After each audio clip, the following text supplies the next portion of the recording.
fucking weird. Yeah, so weird. And I'm like, hell yeah, man. Be weird. Like, I drove past this little, I'm saying park because I don't have another word. It is a small area of grass, government owned, with one bench near my home. Like something burned down there and they can't build on it again, so yeah. they just plopped a bench on it. I think what it was, it's a very awkwardly shaped lot, so I think it's like, it can't be zoned for anything. Sure. But anyway, I saw some youths there, maybe between the ages of 12 to 15, and they had, I don't know what the fuck they were doing, but they had like a box, and they had sticks, and they had leaves, and it looked like a game of sort. I'm not really sure what they were doing, but it was like they were building, but they were running. I don't really know what they were doing, but I just drove past them, and I was like, fuck yeah. Like, fuck yeah, it's summer. You have your fucking box in the street. Like, you got sticks. Be weird. Like, hell yeah. Like, this is what it's about. This is what it is all about right here. This is the peak of society, that you're not in a field doing child labor and you just get to be weird with these sticks. Like, this is humanity. I love recess duty for that reason, too. I will just be, like, standing in my little stupid hat with my little drink, just waiting for time to go by. Can you vape during recess duty? You're outside. You can. They just don't want you to. It's frowned upon. But per the union, you can. So I always have girls in my class that like latch on to me because I've always had very boy heavy classes in the past like 5 years. I don't know what that fucking's about. But Maybe it's something in the water in your area. What are you slacking me for? Ew. Okay. So ew, disgusting. Blocked, reported. Can you block people on Slack? Anyways, the girls will like run up to me and tell me something completely unhinged. I wish I could think of like even a fake example right now to tell you, but it's like they tell me the strangest shit that they're doing and then they'll like run away. And I'm like, good for you, girls. Enjoy your youth. Same. Slay girl boss. I love them. Anyways, welcome to Teacher Quit Talk. I'm Fraz. I'm redacted and we quit. Yeah, but I'm going to send my deposit in for my master's today, so... Congratulations! Thanks. At the end of the last episode, you said there's nothing sadder than somebody who's so low in their life that they're going to go to grad school.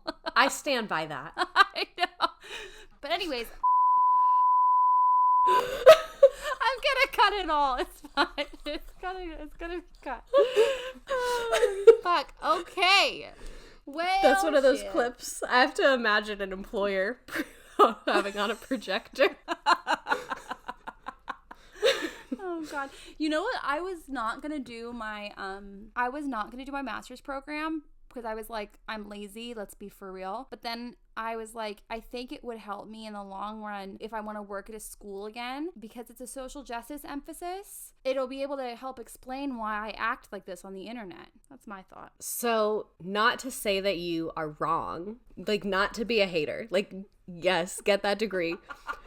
But one thing I am wondering, just through a lens of curiosity. When I say wonder, I'm serious. I'm ready for an answer if you have one, but if you don't, no pressure. But I'm curious about how the Grimace Shake video does fit into the social justice. My Grimace Shake video was not that bad.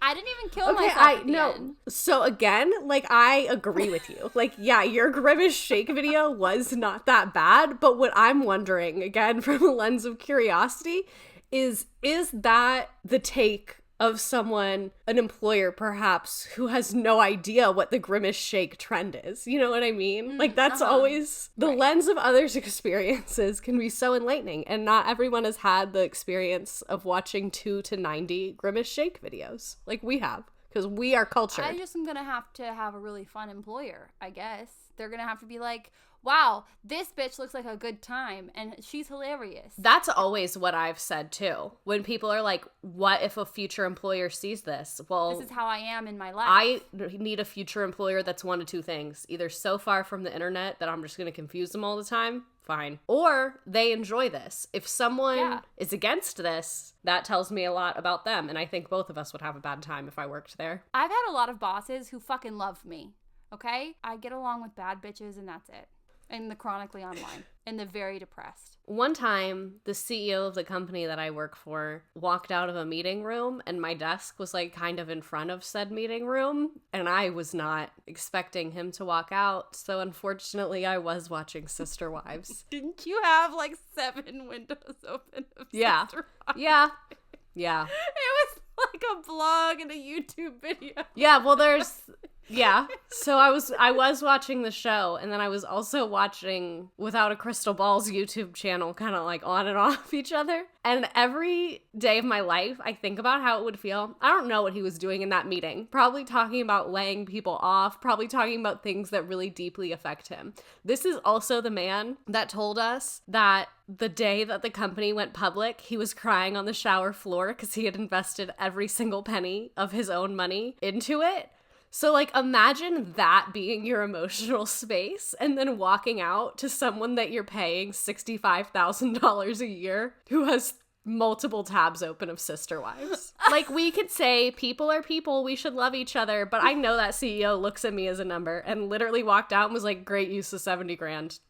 Awesome. Listen, I'm going to explain the Grimace Shake video when I have to cross that bridge, if I come to that. Gaslight them. When they're like, what is this? You're like, oh my God, you've never heard of the Grimace Shake? Don't feel the need to be embarrassed at all. I can explain the Grimace Shake to you. Okay, I'll take you under my wing. Oh, you hadn't heard? Oh my God. So glad you came to me instead of someone else. Let's watch 17 videos together right now. You pull out the little swivel iPad they have in the Chick-fil-A drive-thru where it spins around to them. Oh, God, I keep this just for moments like this. Okay, now that we've done a few bits, this week we are reading email submissions, Class Dojo submissions, and just all types of unhinged correspondence that you have received from your time as a teacher or whatever you were in a school. So we have an update from the title story of last week's episode. Keygate, if you will. We got lots of feedback. People had opinions. They messaged me on Patreon and informed me this principal had taken all 6 keys out of their door. So the keys were left in the door to go to recess, and the principal just kept collecting the keys. So the whole time the principal knew that this was this person's room and all keys. Because we thought that the principal, like, found one on the playground, one in the cafeteria, one on the hallway floor. But that is really bold. I feel like as a principal, not that I am a principal, but, like, speaking as if I was, the first one, I would have been like, hey, queen, that key was in that door. Love you so much, but that's like a super big, we can't be doing that. And then if she did it again, I would have been like, hey, bitch, we really can't be doing that. Exactly. No, I think it's so weird to just not say something. It's awkward. I'm uncomfy. I'm very uncomfy. I don't know.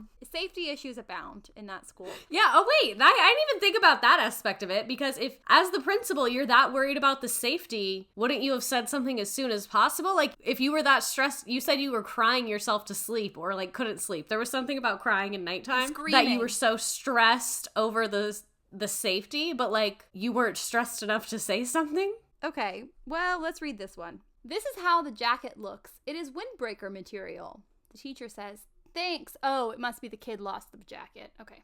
The teacher says, thanks. We looked outside and in the room last week on the day he left it. We'll try lost and found today. Parent or caregiver says, this is becoming a regular occurrence. A week ago, all his Jordan charms mysteriously came off at school. No other charm, just the Jordan, and those have to be physically taken off.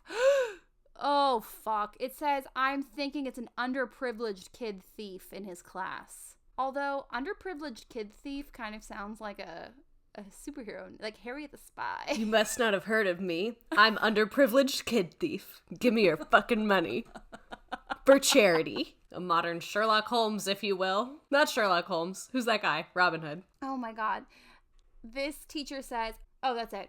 The teacher after that just didn't really address the underprivileged kid thief. I'm also wondering what a Jordan charm is. Is that like a Croc sticker button? Yeah, I don't know. Also, speaking of Crocs, fuck you, whoever's in charge of inventory at Crocs who decided to make, I don't know, only 10 of the Barbie Crocs. You all sold out in literally 5 seconds. Fuck whoever is in charge of your logistics at that company who said, we're not going to sell all the Barbie Crocs. We're not wasting money on that. You're a stupid idiot and you fumbled the bag and I would have given you $70 and now I didn't. Yeah, anyways, this teacher did say, may I suggest you write his name on the tag inside his jacket so this doesn't happen again?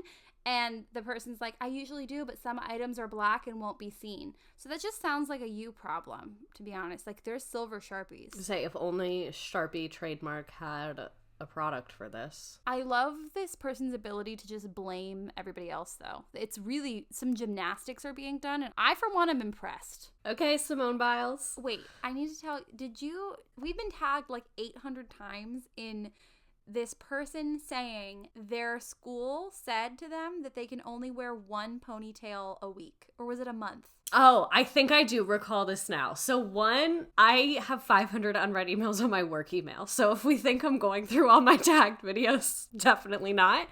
And two, I think I did see this. I don't know if I saw it because I saw a notification or if it just came up on my For You page, which has been happening a lot lately, which is spooky. I love it. I love when I'm watching something on the For You page and then I go to my DMs and someone sent it to me or someone tagged me in it. I'm like, okay. But I think I did see this. I think educator Andrea posted it. Or she responded to the comment saying this. And that's where I was tagged. Oh. I don't even care if it's 1 week or one a month. Because who the fuck? What? Like, that's the craziest thing. In this teacher economy? I have so many questions. So this is exactly how I would respond if I was the teacher in this scenario. Question number 1, do they roll over? So if I don't wear a ponytail this week, can I wear 2 next week? Like you can bank your ponytail days? Yeah. Question number 2, does a braid count as a ponytail? Does it have to be French braided for it to not? Like if I put my hair in a ponytail and then braid that, does that count or no? Is a bun a ponytail? Another great question. Pigtails. Half up. That was my next point is pigtails. Do you get docked your ponytail for next week because you had 2 simultaneously? In which case, I would do something to my hair that borderline cultural appropriation just as like aggressive compliance with this rule. I would take the little like rubber bands they give you at the orthodontist and then put my hair into those ponytail holders and I'd do my whole head. I would stay up the whole night. I would love to see that, actually. I just can't imagine the logic that goes behind that. And like the days that I put my hair up, there are 2 reasons typically that I put my hair up. 1, I am overwhelmed. And if I feel my hair touching my fucking ear, I'm gonna lose my shit. So do you want that version of myself? That's not my best self. That's not my best teacher self. Yeah, so do you want her leading a classroom? I'll unleash her. I'll unleash hair down Fraz, and she'll be everybody's problem. Exactly. And then also, if it's like greasy and nasty and I'm gonna put it up. And I'll rock multiple hairstyles a day. Like maybe I had it down, changed my mind, or maybe I had it up, got a headache, changed my mind again. No, but like sometimes I look really ugly with my hair down, and I don't think that that's my highest self either. It makes me hot to have it down. So my follow-up question to the ponytail rule is I would like to confirm that we have a fully functioning AC every day. There's just no way that would fly. One form of protest that I would not personally do, but I would really recommend to anyone who is finding themselves in this scenario, have every teacher put their hair in a ponytail and then walk into the office of this administrator one by one and use a sword or a knife of sorts to chop your ponytail off and drop it on his desk and then walk out silently. And if everyone could just do that one after the other, I think that would send a good message. I mean, when I worked at a school that told us we couldn't wear open-toed shoes or denim, denim? What about jackets? I think we were allowed to wear jackets, but here's what ended up happening. We eventually all just decided to wear Birks and jeans. I would have gotten not only the Birks and the jeans, I would have gone to Joanne Crafts and gotten denim fabric and then hot glued it onto the Birks to make Jerkenstocks. Then I would have sold them to the other teachers in the parking lot at cost. Because you're a business-minded bitch, and I appreciate that about you. No, I would do it at cost. No, this is an anti-capitalist endeavor. No, I wouldn't even charge for my own labor. Noble and beautiful, just like the picture of Jesus. Imagine being the principal and walking outside and one of the teachers is selling Jerkenstocks as a form of protest. I would do it in front of the parent pickup line too. Ask me about Jerkenstocks. How'd we get here? I specifically bought my first pair of knockoff Birks to wear to teach at that school because everybody wore them, and then I found out that it was all against the rules regardless. But it was that was the vibe of the school. It was not a buttoned up vibe. It was very much so hippy dippy kind of moment. The only reason I don't teach in sandals ever and never will is because the thought of a teenager saying your dogs are out is something I could never recover from. So I've never had an administrator tell me I can't wear sandals, but actually that's a lie. I have worn open-toed shoes. I've noticed the children only say your dogs are out if you're wearing a non-heeled sandal. When you wear heels, they don't say it. Those aren't dogs. Those are something much classier than that. Cats. This one says, I actually really love correspondence like this. This is a class dojo message, and it says, thank you for being so great with blank. She used to hate going to school, and thanks to you, she actually looks forward to going, and she is learning a lot. Aww. There's nothing I love more than being told that I'm making the difference, you know? I love a compliment. Me too. I don't know why that one was in there, but that's okay. This one says, I saw the incident report. At this point, I'm talking to his dad about sending him to live in Kansas. I can't deal with how he's acting anymore. Oh, and then the teacher said, we're giving him time to regroup, but we're giving him 5 minutes. We'll let you know. The parent or caregiver says, okay, I'll be ready to come get him. And immediately the next text is, come get him. I'm sorry. Oh my God. And then then they say, anyway, anyone can come to the door. I don't want to go inside. I have the flu and a temp. That is so sad. They're so concerned and confused about what to do next with their child that they're going to send them to live with Kansas. Live with Kansas? In Kansas. Kansas is always a part of They you. have to come get their kid with the freaking flu. What a horrible day. Oh. Is it illegal to send an Uber to pick up a kid? Probably. The school wouldn't release them, right? There's something called hop, skip, drive that you can do. But you couldn't send a regular one because the school wouldn't let them out. I don't think a regular Even one. if the Uber driver was cool with it, I feel like the school wouldn't allow that. Yeah, I think so. But I did notice that I did skip this because I thought it was irrelevant, but in the very first message, the teacher said, he has been coughing and blowing his nose a lot. I'm not sure he feels good. So this kid also has the flu. Parent has flu. They have flu. Going to live in Kansas. Not Kansas. The stress level emanating is very stressful. I hate that when, like, you reach out to, like, a parent with, like, a very, like, logistics thing. Like, something that you think is going to be, like, quick, wham, bam, thank you, ma'am, done. Like, need you to sign this. Are you coming to this thing? Like, super quick thing. And then it leads into something like this where, like, it's fine. I just wasn't expecting this. I wasn't in the headspace to talk about sending your child to Kansas. So I that's what this is. Let's talk about it. I have to hurry up and, like, pivot my brain really quick and be I'm like, let's go after school and we're gonna figure this out. We're gonna talk it a out. couple hours. Let's look at some maps. Let's identify which states could work, which states might not work. Who's in Kansas? Who's not? More importantly, who's not in Kansas? Hillary Duff's not in Kansas, so that's No, one person. she's not. Is that where they filmed that movie Cowgirls? I don't know. The Ali and AJ? No, I don't. So this person says, okay, I cannot grasp if this is a parent or a student that sent this to a teacher. It says, quick question, and hope I'm not out of line when I ask, was that your hubby? I'm only asking because you was looking so good in those shorts. No. I was like, damn, blank, teacher's name, thick AF and cute as hell. You better watch out, lil sexy. Eyes emoji. I see you. And then monkey face covering mouth, laugh face, 100, peace sign. The way it just kept going.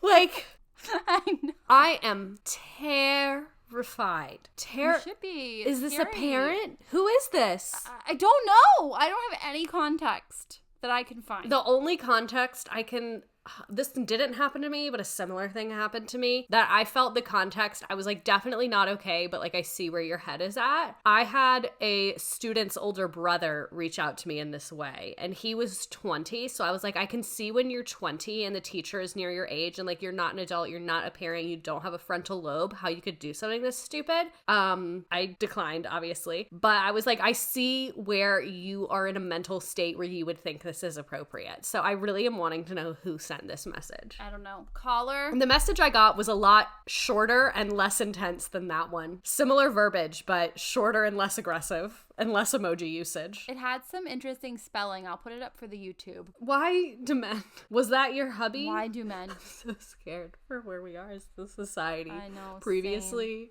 right now, and in the future. This is so bad. What are you reading? This person that sent this email, their title is Associate Superintendent of School Improvement. I'm so done with these goddamn titles. What are you doing all day? That's what I want to know. Okay, so it's an email. I'm assuming this was sent to staff. It says, student name will have OOS out of school suspension for the remainder of today and ISS all day tomorrow. He will be working with Miss Blank in the office tomorrow. Please send down any work he can complete. We will also be clearing out his locker, which has some old rotten milk and molded buns. He has been saving the items for the end of the school year with the intent of getting another student to eat/drink them. He offered for me to try them, which I declined. I let student know... I love kids. I let student know we would be periodically checking his locker to ensure that he's not storing spoiled food or drinks in it. Oh, lordy. This is strong middle school energy. I don't know if this was out of middle school, but like, I like the with the intent of getting another student to eat, drink them. I have so many questions. Did he have a student in mind? Had they already agreed upon it? Was he saving the items and then going to approach them? Was this a group endeavor? We need to have the student on. Is there a student? Like, that's what I mean. Was he just like, let me save these, and like, when I feel the time is right with the correct person, I'll strike? Or was it like, hey, little Billy, last day of school, I have a surprise for you, and it's like already a plan? Can we have the kid on the podcast to talk about this? I know. I think this one is I hope it's a child getting a hold of their parents' phone and emailing back to teacher. But oh no. So this teacher sent out an email being like, shh, 7th grade surprise, so don't tell your kids. And it's like, you know, directly to parents. But this is the email. It says, no one fucking cares. If you are going to email me, make sure it's about something useful, all caps, or I will fucking shoot you. It replied all, by the way. It was a reply all. So it went to all the parents and the teacher, obviously. But that like just reeks of the student getting a hold of the phone and trying to be like edgy or something to me. I don't know. Not edgy. Because they used the teacher's first name. These 7th graders are very strange. Like, what's going on there? Like, I'm sure someone has studied this. They scare me. Somehow I think 7th graders are the way that they are because they simultaneously have too many thoughts and not enough thoughts. Oh, that's a perfect like, about certain things, they're having way too many thoughts. And then about, like, consequences and, like, long-term decision-making, they're not having nearly enough. And then that's why they act like that and look like that. I was hanging out with my cousin recently. My favorite recurring character. No, the older brother to that recurring character. And I was reminiscing about how when I was staying there, they were in like 8th grade and they were like very violently addicted to video games. And I was like, you were a lot. And he was like, yeah, I know. I don't want to talk about it. And I was like, I was there. I need to talk about it. Like, you may have processed it, but I haven't. I'm still not over it. What's this one? I love this time of year where parents are just trying desperately to find summer camps to send their children to. My friend just posted and she said summer camps the week of August 7th will take literally anything. Her poor daughter is going to be at like rugby camp or something. Whatever it takes, man. This one... Wait, is it my turn or your turn? I think it's my turn. Okay, go ahead. But it's like Twitter. Okay. It says, when a sub doesn't show up, they split the class. So I had 26 kids today, and then my boss came in to observe me. She ended up taking 3 kids to her office to call home. I'm assuming positive. Thankful for admin that take care of us when they can. And someone replied and said, nope, now I have to have a coaching conversation about my classroom management when I had 6 children that weren't mine in the room. again with these fuckers with small class sizes, though. One time I was getting observed. I've never had to deal with huge classes. I only had one big class when I taught high school, but that was one thing I liked about my old school is I had pretty small classes, but we did split classes all of the time. So I would say majority of the weeks, at least 1 or 2 days, I had other kids in there. And I got observed by the district. Oh, my admin threw me under the fucking bus like I was Regina George. No. Another teacher didn't show. So they split a class. So I had 6 or 7 freshman boys who did not speak any English in my room during this district observation. I just put the kids all together in one group towards the back of the room and got one of my kids who was bilingual to translate. And I was like, just like do work, be good, like don't cause problems. I'll give you candy. Like we're fine. Everything's fine. And then the observer basically like dinged me a couple points because I hadn't provided like ESOL support to English language learners, which is like a really big deal on an observation. And my admin did not tell them that those kids were not in my class and just let me take that criticism. Oh, no. And I wasn't even in the meeting. So I got an email about it later saying that they would be coming back to teach me how to give English language learners support because they observed that I was not doing that. But no, you came in for 2 seconds, you looked at group green, and you came to your own conclusion. I literally remember getting that email. Teacher is not giving ELL support to English language learners.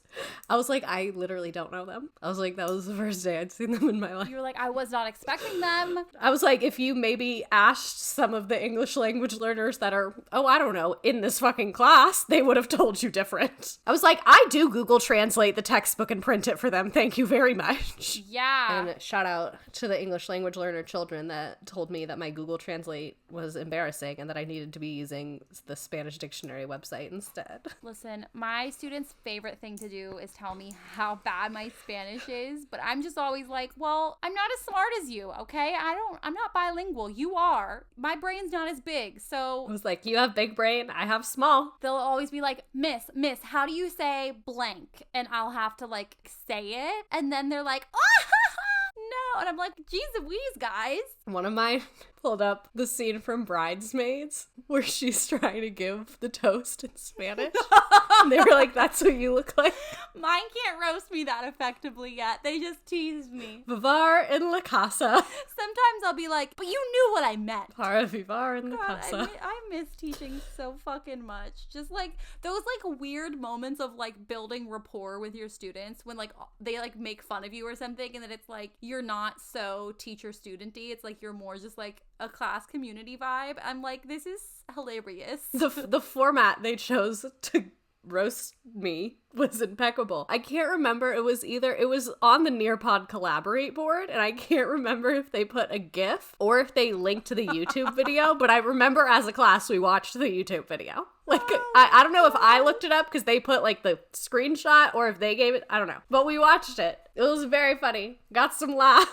I have like so many vivid memories of like trying to be teacher and like they'll say something and like I can't get my shit together, so I like have to turn and face the whiteboard and like giggling backwards, and my IA always has to be like, all right friends, let's like reel it in, but I can't You're reel like, it in. I can't It's reel my it fault. in. I love it when I will get like super like stressed about something and like making them do something, and then one of them makes fun of me for how stressed I am, and it makes me be like, yeah, it's really not that serious. Like one time I was literally like, I don't want to say I was screaming at them because I've realized my definition of screaming is so different than other people. Like someone slightly raising their voice, I'm like, they're screaming. But so I'm trying to stop saying they're screaming or yelling because I really was not. But I was like, you guys, you have to do this graphic organizer. It's going to be on the EOC. I was like just going off on them. And then one who was sitting at the front, he turns to the class and goes, yeah, guys, if we don't do this graphic organizer. And just started making fun of me. He was like, who cares? The planet is burning. The graphic organizer. And I was like, listen, I have a lot of pressure on me. I'm trying to make you learn, and I designed you a graphic organizer, and I just really want you to do it, okay? It's like those moments where I just have to like take a breath and like sit on the fucking desk in the front and be like, you guys, listen. Listen, let's just do a go noodle and circle back to this, okay? One of my favorite classes I've ever taught was my 6th period class my last year teaching, and that class was right after I had common planning, and they would always make like a comment if I was running a little late from common planning, which was literally next door. So sometimes what I would do is I'd open my door, like I'd unlock my door and then be like, guys, go ahead and sit down. I'll be there in like 2 minutes, because I was just next door, and I'd finish up whatever we were doing and then go over there. And they'd be like, ooh, 3 minutes late today. I know that meeting was rough. They are not happy with y'all. Because sometimes common planning would be like 10 minutes and sometimes it would be the full hour and a half, just like depending on what's going on. And they like knew my reading coach really well because she was the 11th grade class sponsor. So they'd be like, Miss Sponsor was probably getting on to you about our folders. You haven't updated our folders in weeks. Oh my God, these stinkers. I was like, the way you all are like so entrenched into what the district wants us to do. Because that's the thing with high schoolers, you can just level with them. Be like, the district is coming. They're telling me this. So when they pull out your folder, you better know. Because the district would talk to them. Like the district wouldn't observe and they wouldn't talk to us. They'd talk to the kids. So like obviously they're high schoolers. They can understand this. I'm going to give them the script. Oh my God, the one time...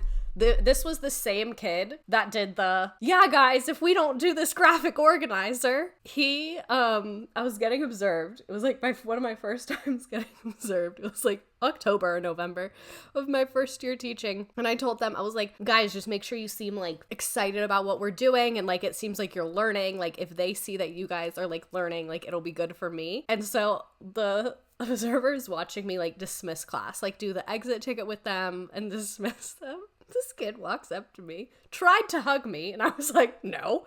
And then he goes, I had so much fun today, Miss Redacted. I learned so much, just like I do every day in here. And then turned around and looked at the observers. And I was like...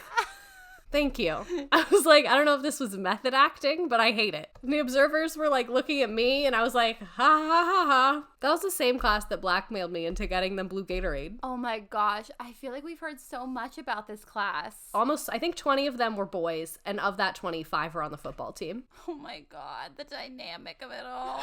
It was literally like, oh, and 3 kids did not speak English and had come to the country within like 2 weeks of the first day of school. Your Google Translate book. No, it was the emerging bilinguals that were making fun of my Google Translate.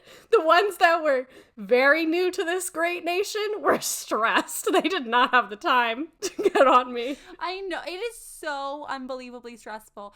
My kids that were newcomers that didn't speak any English, I would just look at him sometimes and be like, I know. There was this one girl I taught. I felt so bad for her because she came in, the principal walks her into my room and is like, this is student. She moved to the US 5 days ago and she did not speak any English and she had never been to like the style of school that we were at. She had obviously gone to school before, but I think she had mostly gone to Catholic school, which is run very, very differently. I just felt so bad for her on like a logistics level because like they really just handed her a schedule and were like, figure it out. Like she was like, what do these numbers mean? And like thankfully another girl who was like fully fluent in both English and Spanish kind of like befriended her right away and like showed her where all our classes were. And like, but even little things like she didn't know like, what do I do if I have to go to the bathroom? When do we eat? What do we eat? Her first days of school, she looked like she was about to cry the whole time. I felt so bad for her. I literally kept giving her Rice Krispie treats and doing Google Translate on my phone that said it's gonna be okay. I was like, here's a Rice Krispie treat. It's gonna be okay. Yes. It's so stressful. Luckily, most of my kids have always been bilingual, and I'm the only one that doesn't know what's going on. So, like, at least there's that they have each other. At least the newcomers can make friends and be a part of the community. Even if the teacher is like, I'm coming, I'm gonna Google Translate, I'm coming for you, honey. I can't imagine. I would have been hysterical. I wouldn't have been on the brink of tears. I would have been a mess. No, she is literally stronger than any soldier. And she crushed it. She got an A in my class, and I don't hand those out. She wrote me the nicest note when I left the school. I actually will cry thinking about it. And she gave me a beautiful cross necklace, which I Sweet baby. Love the sentiment. A cross from where? I think I might burst into flames if I put it on my body. Oh my God. Next week on Patreon. Anyways. Thank you so much for coming to another episode of Teacher Quit Talk. Thank you for living, laughing, and learning with us. Yeah. Everybody wants us to talk about Florida. Just to tease my thoughts about Florida, 0% surprised, 100% horrified. Thank you to 0987QWER. Great show. Hi, friends. I found your podcast after scrolling through TikTok and I am obsessed. I am going back to school. I'm 27 and went to get my cosmetology certificate first. I will never forgive myself if I don't go back to become a teacher.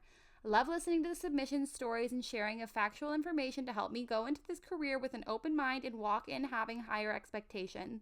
This podcast has helped open my eyes to some issues that I wouldn't have otherwise known much about and given insight on teacher shortages, etc. Thank you for these episodes. I binged every single one and am all caught up. I can't wait until the following Tuesday.